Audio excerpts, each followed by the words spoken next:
Masjidil Haram. Sebelum Adam dan Hawa turun ke bumi, Ka'bah telah diletakkan dan para malaikat telah bertawaf mengelilinginya sambil bertalbiyah. Kemudian badai topan menutupinya pada zaman Nuh alaihi salam.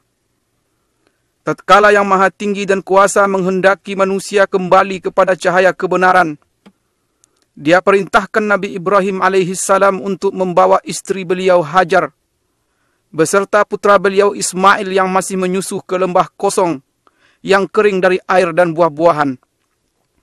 Di sana keduanya beliau tinggal pulang. Sesampai di jalan beliau berdoa kepada Allah, "Wahai Rabb kami, sesungguhnya aku telah menempatkan sebahagian keturunanku di lembah yang tidak mempunyai tanam-tanaman di dekat rumah Engkau, Baitullah, yang dihormati. Rabbana inni askantu min dhurriyyati biwadin ghairi dhi zar'in 'inda baitikal muharram. Rabbana liyuqimus salata faj'al af'idatan minan nasi tahwi ilaihim warzuqhum minas thamarati la'allahum yashkurun." Ya Rabb, kami yang demikian itu agar mereka mendirikan salat, maka jadikanlah hati sebagian manusia cenderung kepada mereka, dan beri rezekilah mereka dari buah-buahan, mudah-mudahan mereka bersyukur. Sebagai pengabulan doa Nabi Ibrahim, terpancarlah air Zam-Zam, mata air suci untuk Ismail dan ibunya Hajar. Tatkala kabilah-kabilah mengetahui hal ini, mereka segera datang ke tempat air dan kesucian. Adapun Bani Al-Amalik, mereka menetap di atas bukit Qaiqu'an setelah mendapatkan izin dari Hajar alaihissalam. Ketika Ismail alaihissalam menginjak dewasa dan balik, ia dinikahkan dengan Imarah, putri kepala suku Bani Al-Amalik. Di saat kabilah Jurhum datang, tinggallah mereka di celah Al-Wad. Setelah beberapa tahun, Allah mengizinkan nabinya Ibrahim alaihissalam untuk berkunjung ke lembah tersebut di atas. Di sana beliau menanyakan tentang keadaan Ka'bah dan istri beliau. Dikarenakan beliau mendapat istri, anaknya tidak bijak dalam berkata-kata, maka beliau memerintahkannya untuk menyampaikan salam kepada suaminya tatkala pulang, dan memerintahkan agar sang suami merubah pintu gerbangnya. Ismail pun paham akan maksud perkataan ayahnya. Lantas beliau ceraikan wanita tersebut. Tatkala mendengar berita itu, Bani Jurhum segera mengejar kemuliaan pernikahan dengan Nabi Ismail alaihissalam. Dari pasangan inilah akhirnya terlahir kabilah-kabilah Arab yang paling terpandang. Allah menunjukkan kepada Nabi Ibrahim alaihissalam tempat didirikannya Ka'bah dan menentukan sudut-sudutnya. Allah Ta'ala berfirman yang artinya, وَإِذْ بَوَّأْنَا لِإِبْرَاهِيمَ مَكَانَ الْبَيْتِ أَلَّا تُشْرِكْ بِي شَيْئًا وَطَهِّرْ بَيْتِيَ لِلطَّائِفِينَ وَالْقَائِمِينَ وَالرُّكَّعِ السُّجُودِ.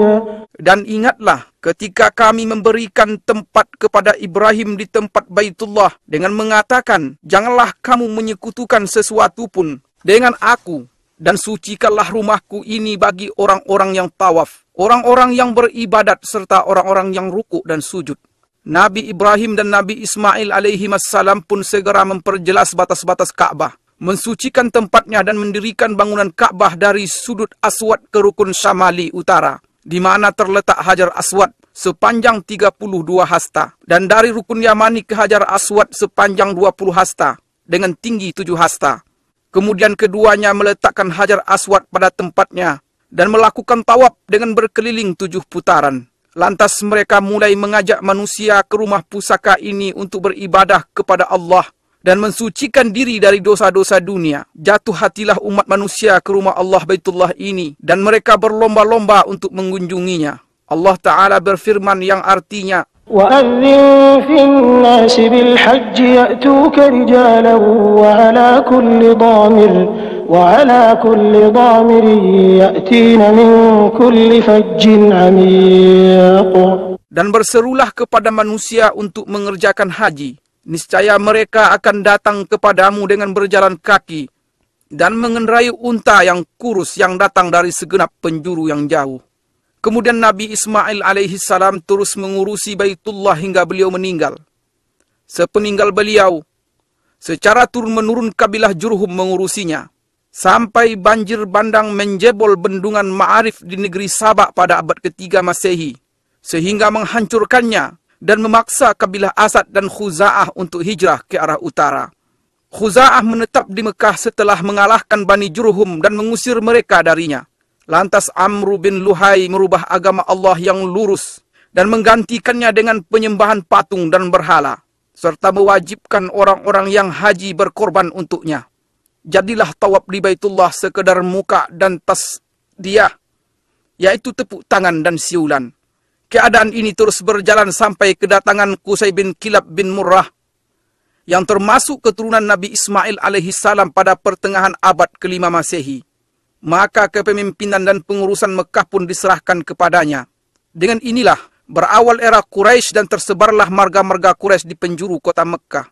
Rumah-rumah dari tanah liat dan batu menggantikan rumah-rumah dari bulu-buluan.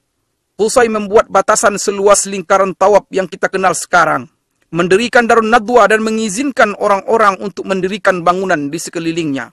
Memberi minuman jamaah haji adalah suatu derajat tinggi dan kemuliaan yang pada saat yang sama merupakan sebuah pekerjaan yang berat dan memakan biaya. Karena sulitnya air di tanah Mekah, dan karena Zam-Zam belum lagi ditemukan setelah ditutup oleh Jurhum. Seiring dengan semakin banyaknya jemaah haji dan semakin bergairahnya roda perekonomian, masalah kurangnya air menjadi perhatian utama setiap orang yang memerintah Mekah setelah Qusay. Abdul Muttalib berpikir tentang sumur Zam-Zam yang banyak diriwayatkan dalam berbagai berita. Ia terus berusaha mencari tempatnya, sampai ia melihat dalam mimpinya orang yang memanggil, menunjukkan tempatnya dan memerintahkan penggaliannya. Maka Allah tunjukkan posisi sumur. Dan bersamaan dengan hal ini banyak kafilah haji dan dagang yang bersegera mendatanginya, sehingga Mekah pun menjadi Ummul Qura, artinya induk desa-desa, dan pusat perdagangan yang tak tertandingi. Mekah menjadi titik temu jalur perdagangan antara Yaman dan Habsyah, Ethiopia dan sekitarnya di sebelah selatan, Persia dan Romawi di sebelah utara, India di sebelah timur, Mesir dan Afrika di sebelah barat. Mekah seolah-olah bersiap diri untuk menyambut Nabi yang paling mulia dan misi terakhir para Nabi. Rasul pilihan sallallahu alaihi wasallam lahir pada tahun Gajah 571 Masehi. Beliau tumbuh dan besar di tanah Mekah di sekitar Baitullah. Masyarakat mengenal beliau dan beliau mengenal mereka. Mereka menaruh kepercayaan terhadap beliau dan berlomba-lomba untuk merebut hati, persahabatan dan kedekatan dengan beliau. Kemudian beliau menikahi Ummul Mukminin Khadijah radhiyallahu anha. Selang beberapa tahun, mulailah perjalanan risalah dan tauhid di depan Gua Hira. Lahirlah umat Islam dan turunlah wahyu. Dengan nama Allah yang Maha Pengasih lagi Maha Penyayang. Allah Ta'ala berfirman yang artinya, Iqra' bismi rabbikal ladzi khalaq, khalaqal insana min 'alaq, Iqra' wa rabbukal akram, alladzi 'allama bil qalam, 'allamal insana ma lam ya'lam. Bacalah dengan menyebut nama Rabbmu yang menciptakan. Dia telah menciptakan manusia dari segumpal darah. Bacalah, dan Rabbmu lah yang paling pemurah, yang mengajar manusia dengan perantaraan pena. Dia mengajarkan kepada manusia apa yang tidak diketahuinya. Mulailah cahaya dakwah di Mekah memenuhi relung hati bangsa Arab selama 13 tahun. Dan meluncurlah anak panah kedengkian pada Rasulullah SAW. Dakwah beliau dan para sahabat beliau, yang terkadang berwujud rayuan dan ada kalanya berbentuk ancaman, penyiksaan, embargo dan intimidasi. Allah pun mengizinkan Nabi SAW untuk berhijrah. Orang-orang musyrik bertekad untuk membunuh beliau. Mereka berkumpul di sekitar Baitullah pada malam hijrah. Mereka membuat tipu daya. Namun Allah juga membuat tipu daya, dan Allah adalah sebaik-baik yang bertipu daya. Allah Subhanahu wa Ta'ala berfirman yang artinya, وجعلنا من بين أيديهم سدا ومن خلفهم سدا فأغشيناهم فهم لا يبصرون. Dan kami adakan di hadapan mereka dinding dan di belakang mereka dinding dan kami tutup mata mereka sehingga mereka tidak dapat melihat. Keluarlah Rasulullah sallallahu alaihi wasallam dari Mekah dengan ditemani Abu Bakar As-Siddiq radhiyallahu anhu menuju Yasrib dengan selamat. Meskipun jalan ke Yasrib adalah arah utara, mereka mengambil jalan ke arah selatan Mekah. Di perjalanan, Rasulullah sallallahu alaihi wasallam menoleh ke negeri tempat beliau menghabiskan masa kecil dan awal dakwah beliau sebagai perpisahan dari seorang yang sangat mencintai Baitullah Al-Haram. Kemudian keduanya berjalan bersama sejauh 10 km hingga sampai di Gunung Sur. Lantas naik sampai di Gua Sur untuk istirahat dan bersembunyi. Abu Bakar radhiyallahu anhu sangat mengkhawatirkan nyawa Nabi Muhammad sallallahu alaihi wasallam. Di lain pihak beliau sallallahu alaihi wasallam tidak terbebani dengan hal ini. Beliau berkata, "Wahai Abu Bakar, apa pendapatmu tentang dua orang yang Allah menjadi yang ketiga bagi keduanya?" Allah Ta'ala berfirman yang artinya, إلا تنصروه فقد نصره الله إذ أخرجه الذين كفروا ثاني اثنين إذ هما في الغار إذ يقول لصاحبه لا تحزن إن الله معنا. Jikalau tidak menolongnya, maka sesungguhnya Allah telah menolongnya, yaitu ketika orang-orang kafir musyrikin Mekah mengeluarkannya dari Mekah. Sedang dia salah seorang dari dua orang ketika keduanya berada dalam gua. Di waktu dia berkata kepada temannya, "Janganlah berduka cita, sesungguhnya Allah bersama kita." Wajah Rasulullah sallallahu alaihi wasallam menghilang dari Mekah selama 6 tahun. Akan tetapi kerinduan beliau kepada Baitullah tidak pernah hilang dari hati beliau walaupun sehari pun. Pada suatu hari di tahun 6 Hijriah, beliau keluar bersama 6.500 sahabat dengan maksud umrah. Binatang kurban mereka ada di depan mereka dan mereka tidak membawa senjata selain pedang. Tatkala Quraisy mengetahui kedatangan Rasulullah dan para sahabat beliau, mereka menghalangi dengan 200 pasukan berkuda untuk melarang rombongan Nabi SAW melakukan umrah dan ibadah. Maka Nabi SAW memerintahkan rombongan umrah untuk berputar haluan menuju celah Al-Murad, pintu masuk ke dataran Hudaybiyah di sebelah barat Mekah. Dengan demikian Khalid bin Walid dan pasukan berkudanya tidak bisa melakukan apa yang mereka inginkan. Kemudian Nabi SAW mengirimkan utusan kepada Quraisy untuk meminta agar diizinkan umrah.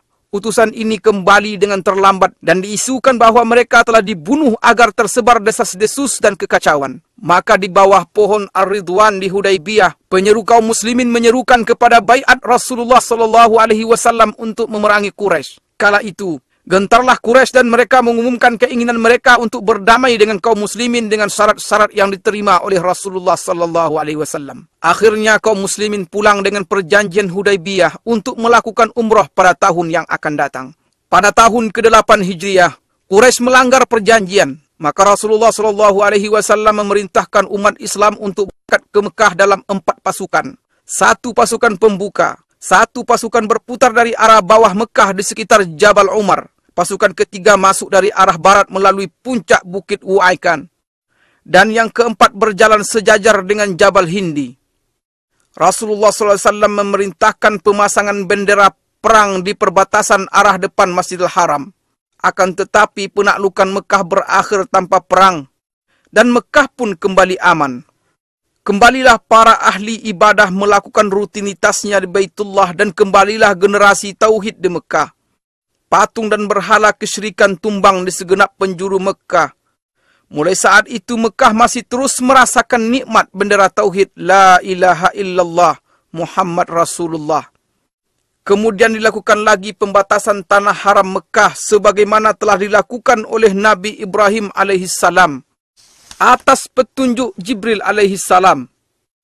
Sampai saat ini batas-batas ini masih jelas ditandai dengan tanda yang tidak boleh dimasuki oleh selain Muslim. Batas-batas ini adalah 1 Tan'im yang terletak 6 km dari utara Mekah. Kedua Wadi Nakhlah yang terletak di sebelah timur laut Mekah sejauh 14 km. Ketiga Adha letaknya 12 km dari arah selatan Mekah. Keempat, Sumaisi yang merupakan batas tanah haram di sebelah barat dan terpisah dari Mekah sejauh 15 km. Di dalam Al-Quranul Karim, Mekah Al-Mukarramah disebut di beberapa ayat dengan nama yang berbeda-beda. Di antara nama-nama ini adalah 1. Al-Baladul Haram, artinya tanah haram. Allah Subhanahu wa Ta'ala berfirman yang artinya, Aku hanya diperintahkan untuk menyembah Rabb negeri ini, yang telah menjadikannya haram, dan kepunyaannya lah segala sesuatu. Kedua, Ummul Qura, artinya induk desa-desa. Allah Subhanahu wa Ta'ala berfirman yang artinya, dan ini Al-Quran adalah kitab yang telah kami turunkan yang diberkahi, membenarkan kitab-kitab yang diturunkan sebelumnya, dan agar kamu memberi peringatan kepada penduduk Ummul Qura.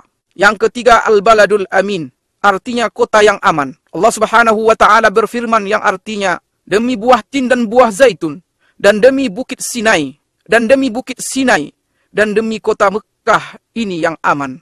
Yang keempat, Ma'ad, artinya tempat kembali. Allah Subhanahu wa Ta'ala berfirman yang artinya, sesungguhnya yang mewajibkan atasmu melaksanakan hukum-hukum Al-Quran, benar-benar akan mengembalikan kamu ke tempat kembali. Yang kelima, Mekah. Allah Subhanahu wa Ta'ala berfirman yang artinya, dan dialah yang menahan tangan mereka dari membinasakan kamu dan menahan tangan kamu dari membinasakan mereka di tengah kota Mekah. Yang keenam, Bakkah. Allah Subhanahu wa Ta'ala berfirman yang artinya, sesungguhnya rumah yang mula-mula dibangun untuk tempat beribadah manusia ialah Baitullah yang di Bakkah, yang diberkahi dan menjadi petunjuk bagi semua manusia. Mekah pada awal era Saudi adalah percontohan untuk seni penataan kota di mana gang-gangnya yang sempit bertemu di Masjidil Haram, yang merupakan jantung dan ruhnya. Orang yang memperhatikan bisa dengan mudah menemukan pengaruh faktor cuaca terhadap penampilan Mekah Al-Mukarramah, dan bentuknya yang sesuai dengan bentuk lembah serta lereng gunung yang berdiri di atasnya, yang merupakan perpanjangan dari lembah Ibrahim, Tua, Fatah, dan bagian atas dari Wadi Muhassir. Kemudian, hubungan langsung antara cuaca dan arsitektur bangunan di Mekah tampak dengan jelas. Udara Mekah panas dan kering di sebagian besar musim. Derajat panasnya berkisar antara 30 hingga 45 derajat. Karenanya, jalan-jalan dibuat sempit meskipun gedung-gedungnya menjulang tinggi, agar orang-orang bisa berlindung di balik bayang-bayangnya sepanjang hari. Perluasan pertama Masjidil Haram dilakukan oleh Khalifah Umar bin Khattab pada tahun 17 Hijriah.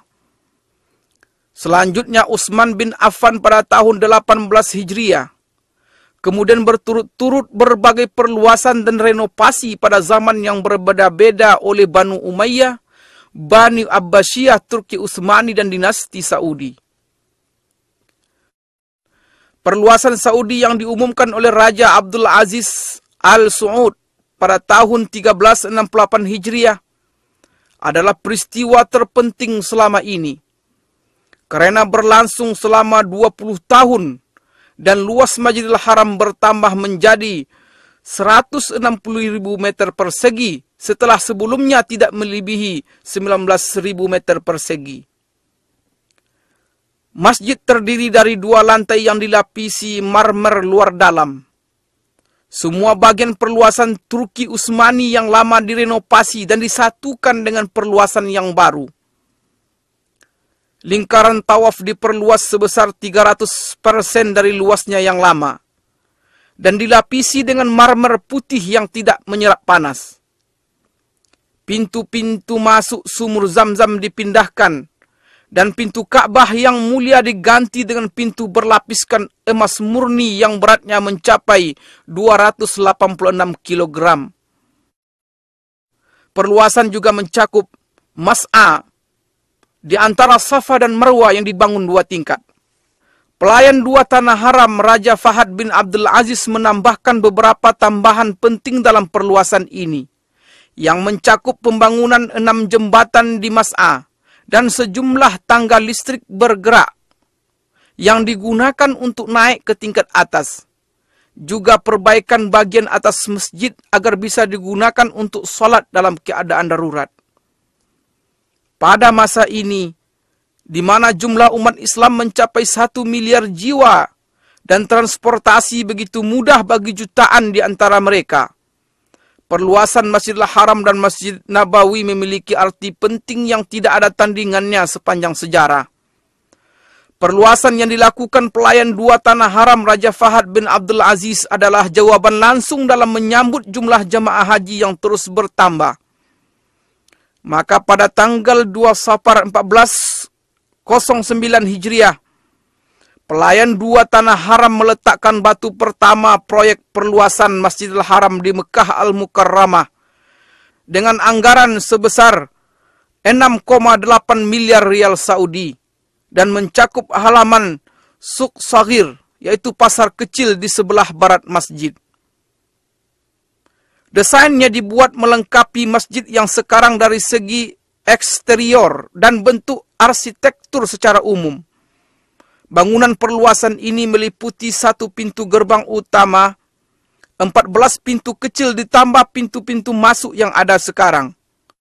Juga 2 buah menara setinggi 180 meter yang desainnya menyerupai 7 menara yang lain. Ditambah lagi pembangunan 2 bangunan untuk eskalator. 1 di arah selatan dan 1 lagi di utara, untuk memudahkan jamaah haji dan jamaah salat. Halaman yang mengelilingi Masjidil Haram disiapkan sedemikian rupa dan berlantaikan marmer putih yang memantulkan panas. Dengan demikian Masjidil Haram bisa memuat hampir 1 juta orang. Pemandangan Masjidil Haram pada 10 hari terakhir bulan Ramadan tidak tertandingi oleh pemandangan sepanjang tahun.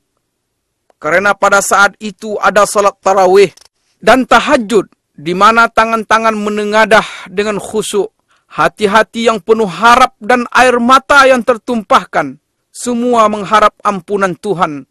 Allah Subhanahu wa Ta'ala berfirman yang artinya, dan siapa lagi yang mengampuni dosa selain Allah?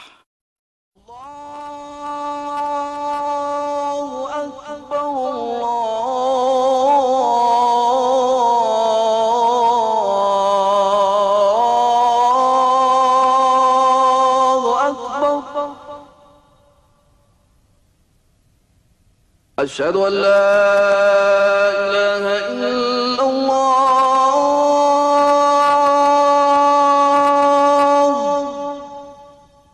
Masjidil Aqsa. Sejarah tempat ini adalah cerita bersambung 5.000 tahun sejak ditinggali oleh kaum Yabus.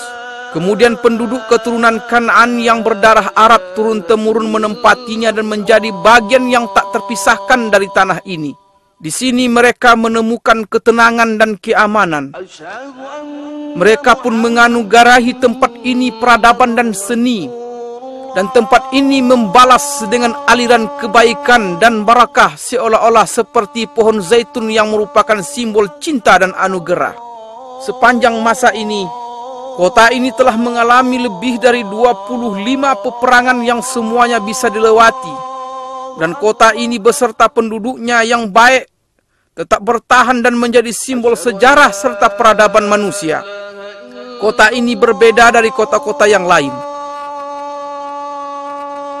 Disinilah jembatan yang menghubungkan bumi dengan langit pada malam Isra dan Mi'rajnya. Disinilah sungai yang mengalir dari kesucian dan cahaya terang di hati para pencinta yang menjatuhkan bayangannya di atas bebatuan, tempat tinggal dan nama-nama. Dan sejak malam itu, yaitu malam Isra dan Mi'raj, kota ini menjadi kiblat pertama kaum muslimin. Mereka menghadap ke arahnya dengan hati mereka sebelum melihatnya dengan mata. Ia telah menetap di sanubari umat Islam sebelum mereka tinggal di dalamnya. Maka bangkitlah suatu kerinduan untuk selalu bersama. Di sini dan dari Gunung Al-Mukabbir di tahun 636 Masehi, Khalifah Umar bin Khattab melontarkan takbir bersejarahnya, di mana terlihat oleh beliau bahwa kunci kota suci ini diserahkan dan manusia seluruhnya menerima isi surat perjanjian Umar. Sejarah masih terus teruji dengan panasnya rangkaian peristiwa, dan kota suci ini pada masa Islam mengalami puncak kemajuannya dalam peradaban dan peran kemanusiaan. bagaimana tidak? Sedangkan penakluknya yang pertama, Nabi Muhammad SAW bersabda, satu golongan dari umatku akan terus berada di atas kebenaran. Mereka menang dan unggul atas musuh-musuh mereka. Orang yang menyelisihi mereka tidak membahayakan mereka. Tidak pula kesusahan menimpa mereka sampai datang kepada mereka perkara Allah, artinya kematian. Sedangkan mereka dalam keadaan seperti itu. Para sahabat bertanya, di manakah mereka wahai Rasulullah?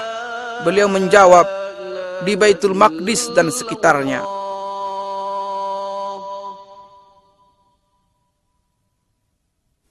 Al-Aqsa atau Tanah Kudus yang mulia, luasnya mencapai 146, dan ini mencakup semua bagian yang terletak di dalam pagar Masjidil Aqsa yang diberkahi. Di dalamnya terdapat banyak jalanan dan tenda-tenda yang didirikan oleh para raja dan gubernur, serta banyak jalan air, dan yang paling terkenal jalan air Qaitbay, serta lebih dari 25 sumur air tawar. Ini adalah Masjidil Aqsa yang dirancang oleh Khalifah Umar bin Khattab. Adapun dengan bentuknya yang sekarang, Masjidil Aqsa dibangun oleh Khalifah Abdul Malik bin Marwan dan diselesaikan oleh putranya Khalifah Al-Walid bin Abdul Malik pada tahun 705 Masehi.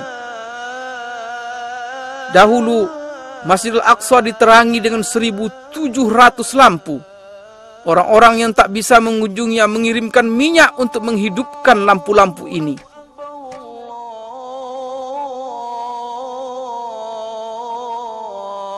Di tempat ini terdapat kubah-kubah indah yang mendunia, yaitu Masjid Qubbatus Sakhra yang disepakati oleh semua ahli sejarah sebagai bangunan paling indah di atas muka bumi. Pembangunannya diawasi oleh dua insinyur Palestina, Raja bin Haya dari Baisan dan Yazid bin Salam dari Al-Qudus, Yerusalem pada tahun 691 Masehi di masa pemerintahan Khalifah Abdul Malik bin Marwan. Dan tangan-tangan terampil telah mengukir surat Yasin yang merupakan jantung Al-Quran di jantung Palestina yang terus berdetak dengan tauhid sepanjang zaman.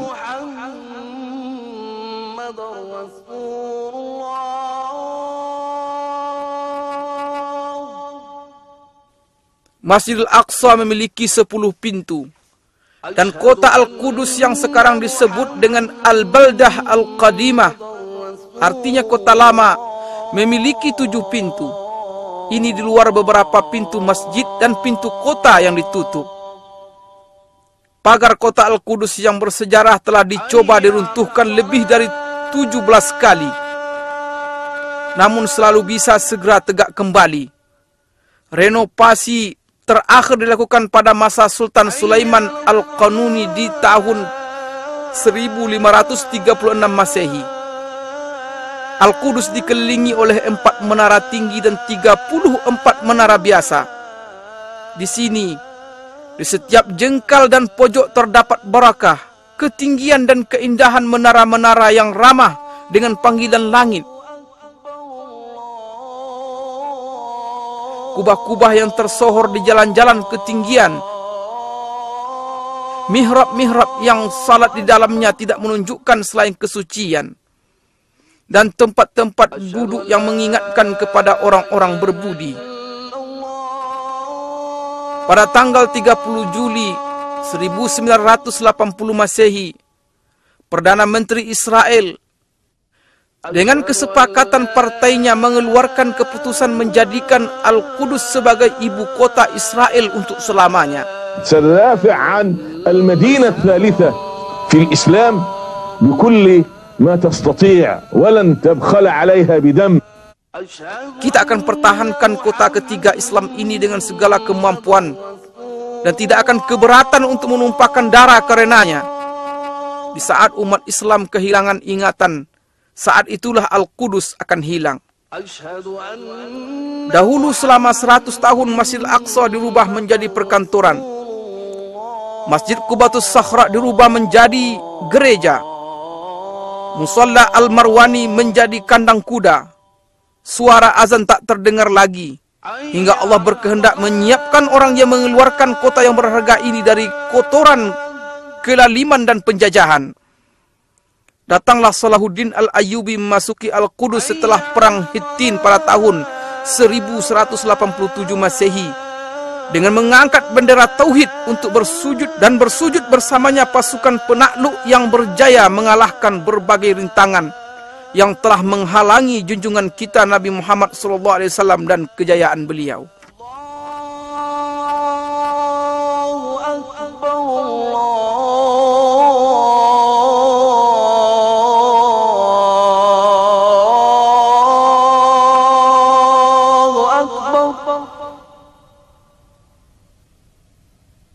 Asyhadu an la ilaha illallah.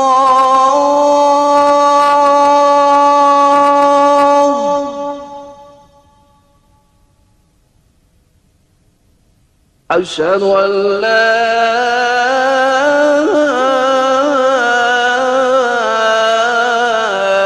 ilaha illallah.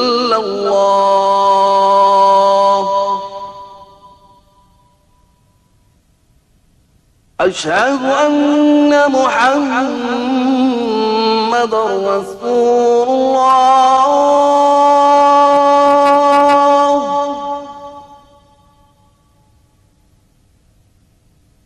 Asyhadu anna Muhammadar Rasulullah.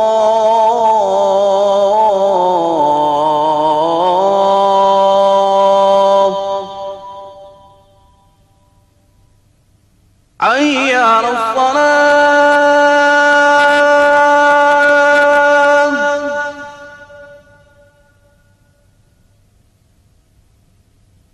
Hayya 'alas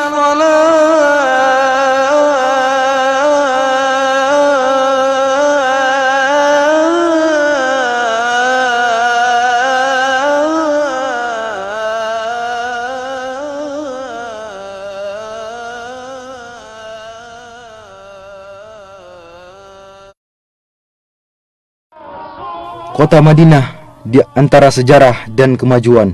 Selamat datang di kota Madinah Munawwarah, tempat kembalinya keimanan dan tempat tinggal Rasulullah sallallahu alaihi wasallam. Selamat datang di kota Madinah bersama kilauan perkembangan dan kemajuan yang ada di dalamnya. Kita akan membaca perjalanan sejarah kota Madinah dimulai dari zaman dahulu kala sampai zaman yang terang yang menyinari dunia.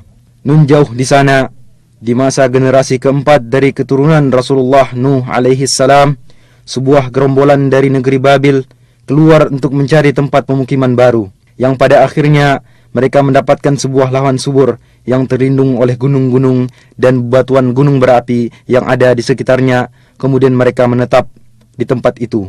Kemudian mereka membangun sebuah perkampungan kecil yang dinamakan dengan nama pemimpin mereka, Yathrib. Maka berkembanglah Yathrib. Beberapa riwayat menyebutkan bahwa penduduk kaum Amalik, keturunan dari Nabi Nuh alaihissalam, telah bertempat tinggal di sana pada abad ke-23 sebelum hijrah, serta menyebutkan bahwa Madinah terikat hubungan dengan kerajaan Ma'iniyah pada abad ke-12 sebelum hijrah. Beberapa relief yang berhasil ditemukan menunjukkan bahwa pada abad ke-11 sebelum hijrah, Yathrib selama 10 tahun berada di bawah kekuasaan Raja Babylon Nabonid yang bertempat tinggal di Taima. Dan pada abad ke-5 sebelum hijrah, kaum Yahudi yang telah diporak-porandakan oleh Romawi berdatangan ke sana. Dan pada abad ke-3 sebelum hijrah, suku Aus dan Khazraj pada berdatangan dari Yaman dan juga ikut menetap di Yathrib. Dan sepanjang abad yang lalu, berdatangan pula beberapa suku yang berdekatan, baik dengan berombongan ataupun secara perorangan. Maka terbentuklah sebuah masyarakat yang beraneka ragam, sebuah masyarakat petani yang ulet. Perkebunan kurma, ladang sayuran, dan buah-buahan mulai tersebar di seluruh penjuru Yathrib.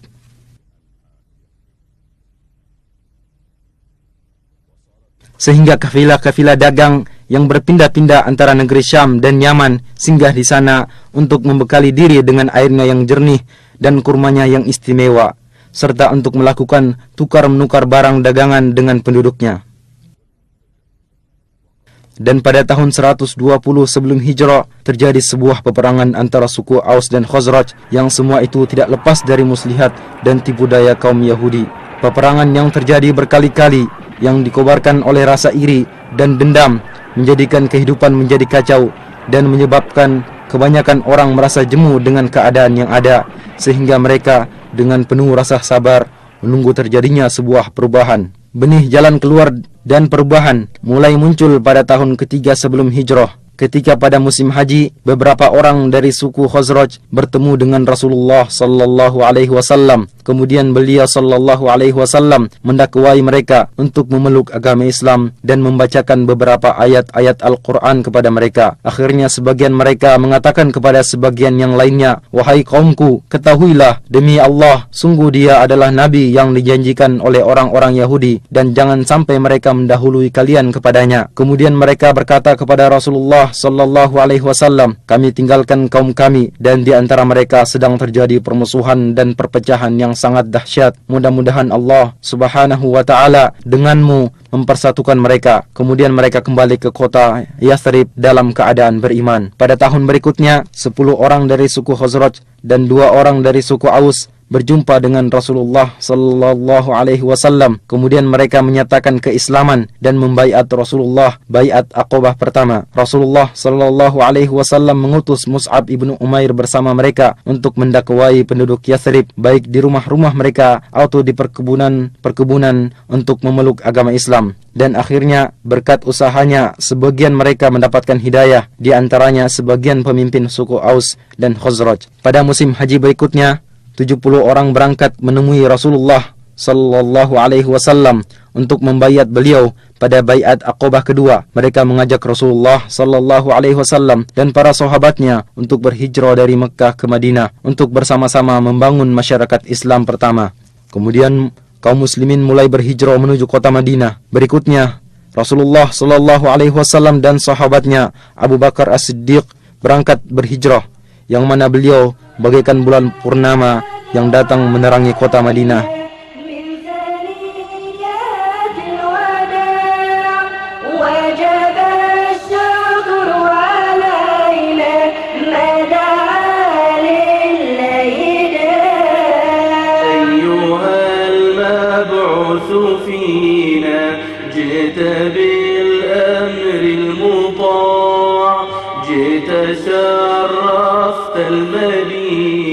Dan mulailah perubahan besar dalam sejarah.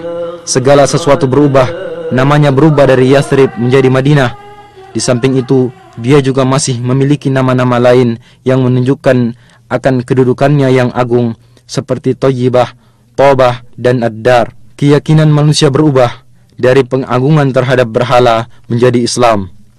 Masjid Nabawi menjadi pusat bimbingan dan pemerintahan. Pasukan-pasukan perang dikirim untuk memberantas kesyirikan dan menegakkan kalimat tauhid.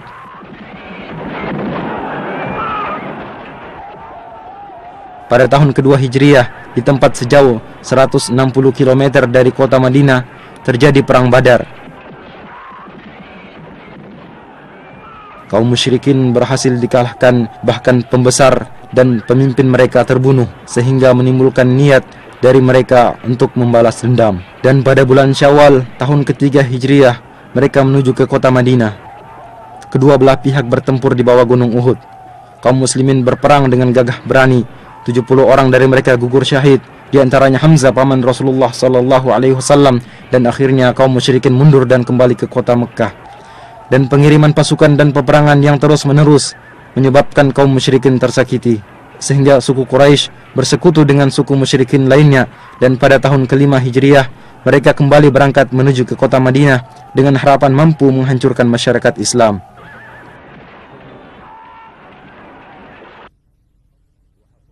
Kaum muslimin menggali parit dan membentengi kota Madinah. Akhirnya kaum musyrikin mengepung mereka dari belakang parit, dan mereka berusaha berkali-kali untuk menerjang. Akan tetapi kaum muslimin berhasil memukul mundur mereka. Mereka dihinakan oleh Allah subhanahu wa ta'ala, dan Allah mengirimkan angin topan yang menyambar-nyambar. Akhirnya mereka mundur dan kembali dengan kekalahan.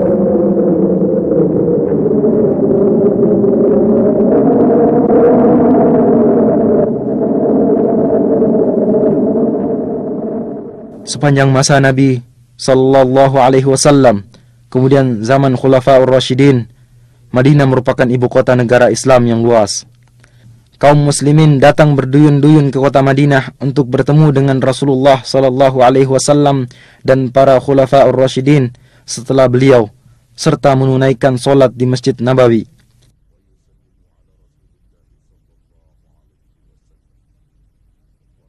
Bersamaan dengan bertambahnya masyarakat Islam, maka dirasakan perlunya perluasan Masjid Nabawi. Pada tahun ke-7 Hijriah, Rasulullah sallallahu alaihi wasallam melakukan perluasan masjid untuk pertama kalinya. Kemudian pada tahun ke-17 Hijriah, Khalifah Umar ibn Khattab melakukan perluasan dengan merenovasi bangunan seperti bentuknya semula.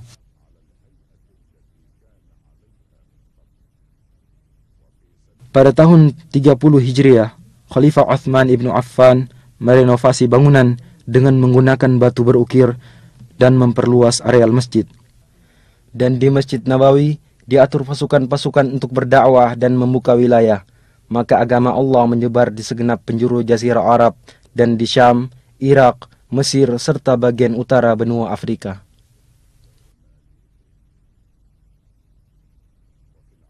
Di zaman Umawi, pemerintahan dipindahkan ke kota Damaskus, dan bersamanya pindah pula lah denyut kehidupan politik dan gejolaknya.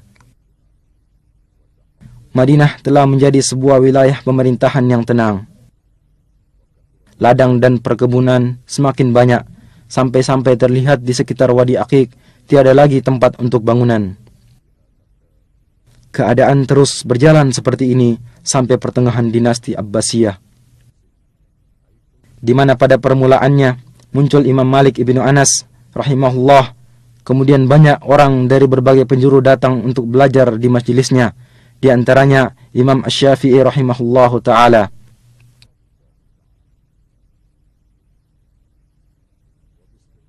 Dengan pengecualian fitnah dan gejolak yang terjadi pada abad pertama dan kedua, Madinah adalah sebuah kota yang tentram dan penuh dengan nuansa ilmu.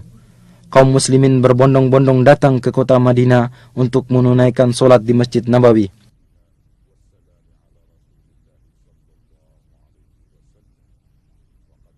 Khalifah Al-Mahdi memerintahkan agar diadakan perluasan Masjid Nabawi dan mempertahankan bangunan lama. Dan pada abad ketiga Hijriah, mulailah muncul kemerosotan dalam berbagai aspek kehidupan, di mana bangunan-bangunan berkurang, istana-istana yang terletak di Aqiq mulai ditinggalkan, dan keamanan menjadi kacau. Sering terjadi perampasan terhadap kafilah-kafilah dagang. Kota Madinah menyusut hingga terbatas dalam pagar kota yang dibangun pertama kali pada tahun 263 Hijriah. Beberapa kali pagar kota dibangun dan diperluas hingga mencakup perluasan kota yang masih sangat terbatas. Demikianlah keadaan kota Madinah yang mengalami masa pasang surutnya hingga abad ke-10 Hijriah.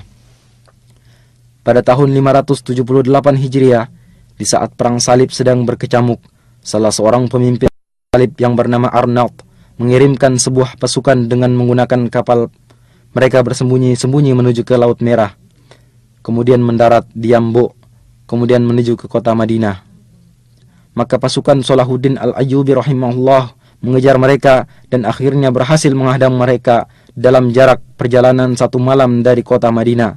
Sebagian besar dari mereka berhasil dibunuh dan yang lainnya ditawan, dan Allah masih tetap menjaga kota Madinah dari kejahatan mereka. Pada tanggal 5 Rajab tahun 654 Hijriah, sebuah gunung besar yang terletak di sebelah timur kota Madinah meletus dan mengalirkan sebuah sungai lahar ke arah barat menuju ke kota Madinah. Lalu dengan takdir Allah Ta'ala menyimpang ke arah utara. Gunung tersebut terus memuntahkan laharnya sekitar 3 bulan lamanya. Pada tahun 886 Hijriah, kobaran api yang disebabkan oleh sambaran petir melahap bangunan Masjid Nabawi dan menghancurkan sebagian besar dari bangunan masjid.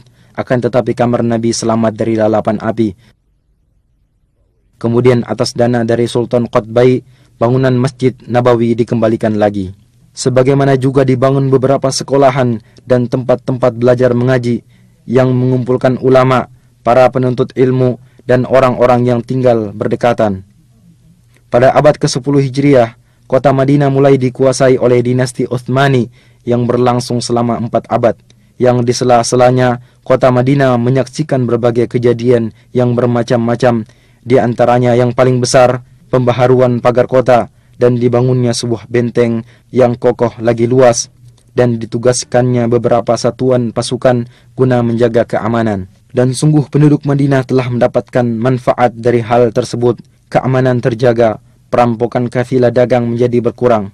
Kemudian mulailah kepemimpinan melemah dan terjadi perebutan kekuasaan antara panglima pemerintahan. Akibatnya keamanan menjadi kacau, perampokan kafilah-kafilah dagang kembali terjadi, bahkan sampai terjadi di perbatasan kota Madinah. Di dalam kota Madinah sendiri terjadi kekacauan dan perpecahan, walau akhirnya berhasil diselesaikan. Pada tahun 1220 Hijriah, penduduk Madinah memberikan baiatnya kepada para da'i-da'i pembawa perbaikan dan bergabung dengan kerajaan Saudi pertama, dan selama 6 tahun mereka hidup penuh dengan rasa aman dan tentram. Kemudian Tulun Basha bin Muhammad Ali Basha berhasil merebut kota Madinah, yang kemudian mengembalikannya lagi kepada kerajaan Utsmaniyah. Lalu pada tahun 1265 Hijriah dimulailah pembaharuan dan perluasan bangunan Masjid Nabawi yang menelan waktu 12 tahun, dan akhirnya muncullah sebuah bangunan baru yang indah dan unik.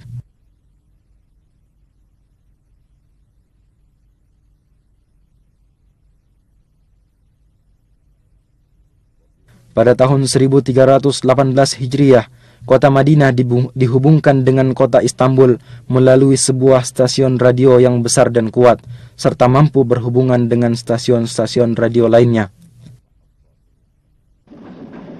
Dan pada tahun 1326 Hijriah, selesai dibangun jalur rel kereta api yang membentang dari kota Damaskus sampai ke kota Madinah, sehingga mengakibatkan terjadinya perubahan besar dalam kehidupan ekonomi, sosial, dan pembangunan.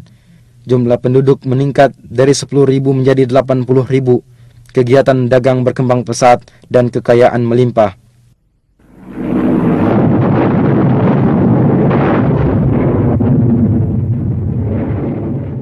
Akan tetapi pada tahun 1334 Hijriah, mulailah saat-saat yang berat dan keras dari perjalanan kota Madinah Munawwarah, dikarenakan mulainya Perang Dunia Pertama.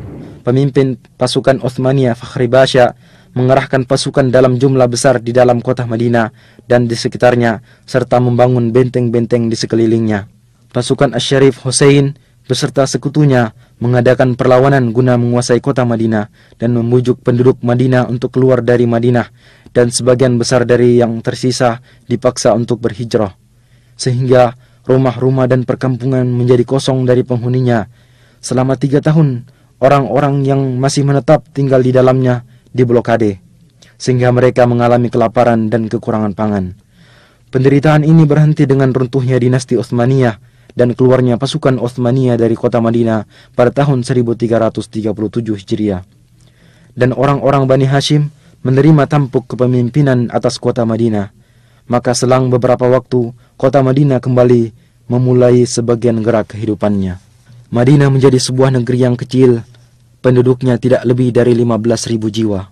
Kemudian muncul kembali kekacauan dan perpecahan, serta kepemimpinan mulai melemah, terutama setelah terjadi bentrokan antara orang-orang Bani Hashim dengan pasukan kerajaan Saudi di tempat yang jaraknya tidak seberapa jauh dari kota Madinah. Jalan satu-satunya untuk keluar dari penderitaan adalah jalan At-Tauhid, jalan yang dipimpin oleh Raja Abdul Aziz ibnu Abdurrahman Ali Saud, serta menyatukan kekuatan negeri yang terpisah-pisah di bawah sebuah kerajaan yang besar dan kuat. Dan pada tanggal 19 bulan Jumadil Ula tahun 1344 Hijriah, utusan dari kota Madinah mengumandangkan baiat kepada Raja Abdul Aziz. Maka ini adalah titik awal dari perjalanan baru dan kejayaan dari sejarah kota Al-Madinah Al-Munawwarah zaman sekarang, masa-masa tentram, kemajuan serta keberhasilan. Pada tanggal 23 bulan Rabiul Awal tahun 1345 Hijriah, Raja Abdul Aziz berkunjung ke Madinah dan bertatap muka dengan penduduk dan utusan-utusan dari kabilah-kabilah yang berdekatan. Dan pada tahun 1370 Hijriah, Raja Abdul Aziz memerintahkan untuk diadakan perluasan Saudi pertama. Maka dibelilah tanah-tanah di sekitar masjid dan serambi bagian utara dihancurkan. Kemudian dibangun kembali dan masjid diperluas lebih dari 6.000 meter persegi.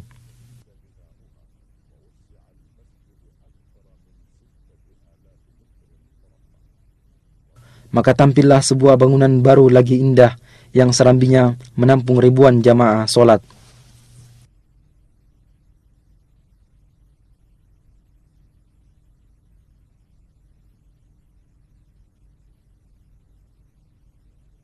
Pembangunan mencakup areal yang luas, sehingga luas kota Madinah menjadi berlipat ganda. Tempat-tempat pendidikan pada berbagai jenjang bertambah jumlahnya. Dan pada tahun 1381 Hijriah, dibukalah Universitas Islam Madinah dan mulai menerima anak-anak berbagai negeri Islam dalam jumlah yang cukup banyak guna belajar ilmu-ilmu Islam dan bahasa Arab di sana. Sebagaimana dibukanya cabang-cabang dan fakultas-fakultas di bawah Universitas Raja Abdul Aziz dan Universitas Islam Raja Muhammad Ibn Saud. Dan di Madinah diterbitkan sebuah majalah untuk pengetahuan umum yang bernama Al-Manhal. Kemudian diikuti oleh harian Al-Madinah Al-Munawwarah dan gerakan menuju pengetahuan umum berkembang pesat. Pada 10 tahun pertama dari abad ke-15 Hijriah, Madinah mengalami perubahan kemajuan yang sangat besar pada segala aspek. Khadimul Haramain Asy-Syarifain Raja Fahd memerintahkan untuk dibentuk sebuah tim khusus yang terdiri dari beberapa menteri guna pembangunan dan pengembangan kota Madinah. Maka pada saat-saat itulah pembangunan mengalami loncatan pesat dan dimulailah proyek-proyek besar, dan di antara yang paling penting, proyek perluasan Masjid Nabawi dan proyek pengembangan pusat perkotaan.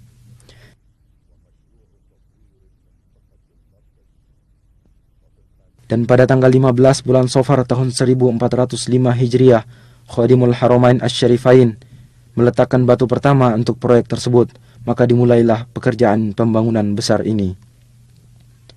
Satu daerah pemukiman penduduk yang berada di sekitar masjid dibebaskan dan para pemilik gedung-gedung diberikan uang ganti rugi dengan penuh, bangunan-bangunannya dimusnahkan. Lalu mulailah penggalian pondasi yang dalam dan pemancangan tiang-tiang besar, yang akhirnya sedikit demi sedikit pembangunan masjid ini dapat diselesaikan. Selama 9 tahun, pekerjaan berjalan siang dan malam, tanpa harus mengganggu pelaksanaan ibadah solat di Masjid Nabawi tersebut. Dan bimbingan serta pengawasan dari Pangeran Abdul Majid Ibnu Abdul Aziz, Gubernur Madinah, memiliki peranan besar dalam pelaksanaan proyek ini secara mendetail. Akhirnya pembangunan selesai dan diresmikan oleh Khadimul Haramain Raja Fahd Ibnu Abdul Aziz pada tahun 1414 Hijriah. Bentuk pembangunan baru ini adalah dengan memperluas bangunan lama sebesar 73.000 meter persegi. Adapun atapnya dirancang sedemikian rupa agar serambi dan ruangannya mampu menampung ribuan jamaah solat. Kemudian di bawah pelataran dibangunlah tempat parkir bagi kendaraan yang mampu menampung 5.000 kendaraan roda 4. Dan di tempat yang terletak sejauh 7 km dari masjid juga dibangun sebuah pusat pendingin udara, di mana melalui pipa besar udara dingin dihantarkan ke Masjid Nabawi. Sungguh Masjid Nabawi telah menjadi sebuah bangunan yang istimewa, di mana di dalamnya para peziarah akan menikmati saat-saat beribadah yang tenang dan menyenangkan.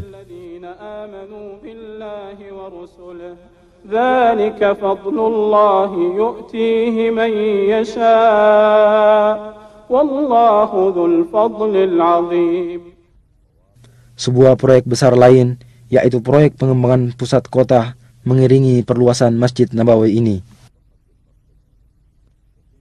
Proyek ini dirancang dengan cermat dan terpadu, dan luasnya mencakup 2,5 juta meter persegi, separuhnya untuk bangunan dan separuh lainnya untuk pertamanan, jalan, trotoar, kuburan baki, dan tempat-tempat pelayanan. Dan dengan cepat telah bermunculan pula komplek-komplek besar untuk perumahan dan pertokoan yang masing-masing bangunan terdiri dari ratusan apartemen dan kamar penginapan serta ratusan pertokoan yang dibangun dengan desain terbaru. Demikianlah seakan-akan sebuah kota yang dibangun dengan rancangan arsitek dan peralatan modern mengitari Masjid Nabawi. Setiap orang akan merasakan kehidupan yang menyenangkan dan pelayanan yang lengkap.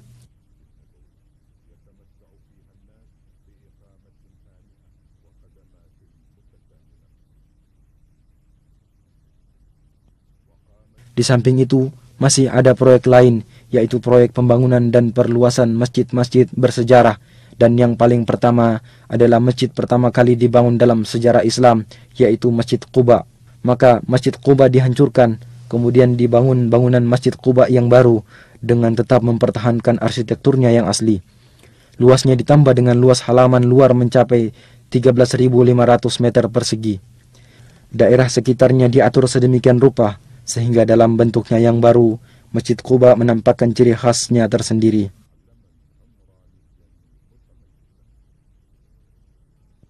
مسجد أسس على التقوى من أول يوم أحق أن تقوم فيه رجال يحبون أن يتطهروا والله يحب المطهرين. Dan di pintu gerbang masuk kota Madinah, tepatnya di daerah Dzul Khulaifah, terletak sebuah masjid kecil tua dan bersejarah, yaitu Masjid Miqat, tempat orang yang hendak haji atau umroh berihram. Khadimul Haramain Asy-Syarifain memerintahkan agar masjid tersebut diperbaharui dan diperluas. Maka dibangunlah masjid tersebut agar menjadi tempat ibadah sekaligus terminal yang lengkap bagi orang-orang yang hendak bepergian keluar kota Madinah. Luasnya mencapai 90.000 meter persegi, mencakup sebuah masjid yang mampu menampung 5.000 jamaah solat serta tempat-tempat pelayanan ihram.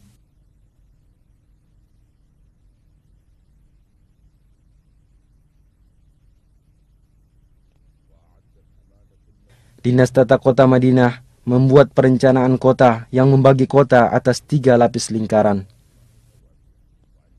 Pada setiap perkampungan dibangun taman-taman agar Madinah tetap subur dan hijau.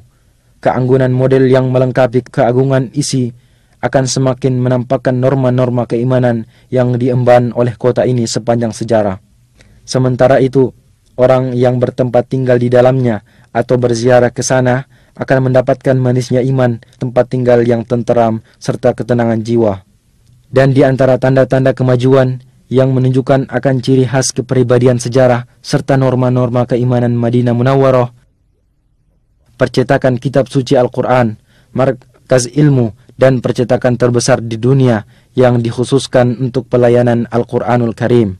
Tergabung di dalam percetakan ini sejumlah ulama, cendekiawan dan ahli qiraat, yaitu ahli baca Al-Quran yang bertugas mengoreksi penulisan kitab Allah, Al-Quranul Karim. Sementara itu, percetakan dilengkapi dengan alat-alat cetak termodern dan bertugas mencetak kitab suci Al-Quran beserta terjemahannya dalam berbagai bahasa umat Islam. Percetakan juga menyiapkan studio khusus untuk rekaman serta kaset dan piringan hitam untuk merekam bacaan Al-Quran. Percetakan ini sampai sekarang telah mempersembahkan lebih dari 130 juta mushaf Al-Quran beserta terjemahannya dalam berbagai ukuran. Sebagaimana telah mempersembahkan berjuta-juta kaset rekaman bacaan Al-Quran yang berbeda-beda serta membagikannya ke segala penjuru dunia dalam rangka mengemban misi pertama Islam yang dibawa oleh Al-Madinah Al-Munawwarah pada zaman Nabi, serta agar mengingatkan kita akan tugas agung yang diemban oleh sahabat di zaman Abu Bakar As-Siddiq, kemudian Uthman ibn Affan radhiyallahu anhuma, yaitu pengumpulan Al-Quran Karim serta penyatuan naskah dan penulisannya serta membagikannya kepada masyarakat Islam waktu itu.